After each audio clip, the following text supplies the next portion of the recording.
നമ്മളിന്ന് vocabulary ചലഞ്ചിൽ Hindi vocabulary ചലഞ്ചിൽ രണ്ടെണ്ണം പഠിക്കുന്നത്. ഒന്ന് മാസ്, ഈ മാസ് പർ റെക്കോ, ഈ കിതാബ് മേസ് പർ റെക്കോ, ഈ പുസ്തകം മേശയിൽ വെക്കും, മേശപ്പുറത്ത് വെക്കും. മൂന്നെണ്ണം പഠിക്കാം.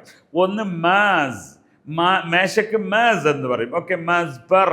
കിതാബ്, ഈ കിതാബ് മേസ് പർ റെക്കോ എന്ന് പറഞ്ഞാൽ ഈ പുസ്തകം മേശപ്പുറത്ത് വെക്കൂ എന്നാണ്. മേസ് പർ ദേക്കോ, മേശപ്പുറത്ത് നോക്കൂ.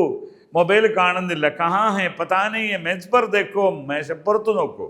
ഓക്കെ, രണ്ടാമത്തെ ഒന്ന് അപ്പം കിതാബ്, ഈ കിതാബ്, ഉൻകി കിതാബ്. കിതാബ് എന്ന് പറയുന്നത് എപ്പോഴും സ്ത്രീലിംഗമായി ഉപയോഗിക്കുന്നതായതുകൊണ്ട് ഉൻകി കിതാബ്, ഇസ്കി കിതാബ് എന്ന് പറയലാണ് അതിൻ്റെ രീതി. ഓക്കെ, ഈ മേരി കിതാബ് ഹേ, ഇത് എൻ്റെ ബുക്കാണ്. മേരി കിതാബ് ഹേ, എൻ്റെ പുസ്തകമാണ്. ഓക്കെ, അടുത്തത് കുർസിയാണ്. അപ്പം മേശയും കസേരയുമാണല്ലോ പഠിക്കേണ്ടത് മെയിനായിട്ട്. കസേരക്ക് കുർസി എന്ന് പറയാം. കുർസി പർ ബൈഠോ യാർ, കുർസി പർ ബൈഠോ, കസേരയിൽ ഇരുന്നോളൂ. ഈ ദൂസര കുർസി ലാവോ, വേറെ ഒരു കസേര കൊണ്ടുവരൂ. വഹാൻ സേ ഏക് കുർസി ലാവോ, ആദ്മിക്കോ ബൈഠനെ കു ജഗ നഹീ ഹേ, ഇവിടെ ആൾക്ക് ഇരിക്കാൻ സ്ഥലമില്ല, അവിടുന്ന് ഒരു കസാര കൊണ്ടുവരൂ എന്ന്.